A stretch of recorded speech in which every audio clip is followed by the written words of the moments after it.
है भाई कि दो तरीके हैं आपके पास पता करने के कि वाइवा आपका कब है।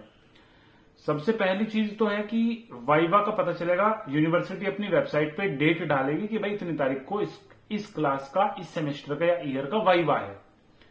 दूसरा जो तरीका होता है वो होता है कि कॉलेज वाले नोटिस बोर्ड पे लगाते हैं कि भाई वाइवा आपका है कब। वीडियो थोड़ी सी लंबी हो जाएगी लेकिन बिल्कुल बारीकी से आपको टोटल चीजें बता देंगे कि क्या आपको करना है, किस तरीके से आप पता कर पाओगे, क्या कुछ स्टेटस आपको पता चलता रहेगा। तो सबसे पहली चीज हम ये बताते हैं कि मान के चलो बहुत से बच्चों का सवाल ये रहता है कि क्या मेरा वाइवा होगा। तो भाई अपने एडमिट कार्ड पे चेक करो कि वाइवा का लिख रहा है उसमें या नहीं। लिख रहा है तो होगा, नहीं लिख रहा है तो नहीं होने का। तो आपके एडमिट कार्ड पे 5 पेपर मान के चलो है, 4 पेपर आपके थ्योरी हैं, 5वां पेपर आपका वाइवा का है।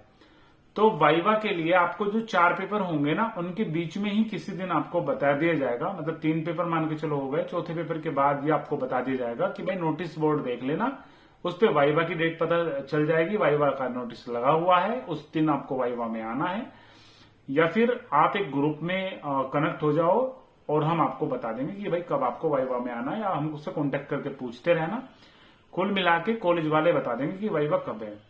कॉलेज वाले बोलते हैं यूनिवर्सिटी बताएगी, तो यूनिवर्सिटी की वेबसाइट पे भी कभी कभी यूनिवर्सिटी नोटिस डालती है कि इस कॉलेज, इस क्लास का और इस सेमेस्टर का या ईयर का वाइवा आपको लेना है, इतनी तारीख को बच्चों को इकट्ठा करो और बच्चों को ये अपडेट दो।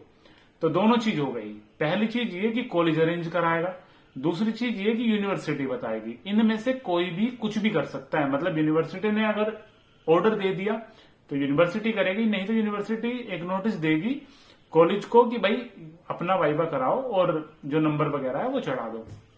अभी ये तो हो गई 2 अपडेट।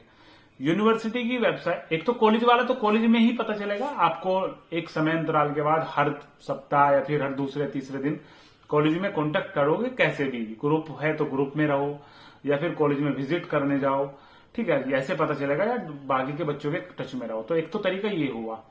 सेकंड जो तरीका है वो है यूनिवर्सिटी की वेबसाइट। यूनिवर्सिटी की वेबसाइट पे आएगी अपडेट और वहां से आपको पता चलेगा। यूनिवर्सिटी की वेबसाइट पे काफी नोटिस आते हैं और उन नोटिस का हमने समाधान निकाल रखा है। अपनी वेबसाइट पे हम हर वो नोटिस रखते हैं जो कि काम का होता है। मान के चलो उस पे आया कि भाई बीए 3rd ईयर का जो वाइवा है वो इतनी तारीख को होगा, तो वो नोटिस उस वेबसाइट पे लगा रहेगा, हमारी वेबसाइट पे। और जब आपका वाइवा हो जाएगा उसके बाद 2 या 3 दिन के बाद हम उस नोटिस को जब वेरीफाई करते हैं कि कौन कौन सा नोटिस काम का नहीं है तो उसको डिलीट कर देते हैं, ठीक है। तो ये चीज होती है। तो हमारी वेबसाइट पे सारे के सारे इंपोर्टेंट नोटिस आपको मिलेंगे। अगर आप एक एग्जाम्पल के तौर पे बताएं, जो सीसीएस यूनिवर्सिटी से परिचित हैं तो वहां पे जाते होंगे, 1 जनवरी से 31 जनवरी के बीच में अगर 100 नोटिस हैं तो हमारी वेबसाइट पे आपको 70 नोटिस मिलेंगे। 30 नोटिस कौन से हैं? 30 नोटिस वो हैं, मान के चलो पीएचडी का क्या था, पीएचडी का इंटरव्यू होना था, पीएचडी का वाइवा होना था, तो वाइवा होना था और उसके बाद वाइवा निकल गया तो हम अपनी साइट से डिलीट कर देते हैं क्योंकि वो किसी काम का नहीं है। अगर कोई ऐसी डेट शीट है जिसमें रिवाइड होके वो आई है, वो डेट शीट किसी काम की नहीं है जो पहले आई थी, तो वो डिलीट कर देते हैं। तो हमारी वेबसाइट पे जो सीसीएस यूनिवर्सिटी के नोटिस हैं इस तरीके से अरेंज है कि वो लागू हैं फिलहाल, तो आपको एक्स्ट्रा नोटिस में उलझने की कोई जरूरत नहीं पड़ेगी। सीसीएस यूनिवर्सिटी की जितनी भी अपडेट है सारी हम वेबसाइट पर डालते हैं, तो जाके आप चेक कर लेना, लिंक डिस्क्रिप्शन में मिलेगी उस वेबसाइट की। तो हमने 2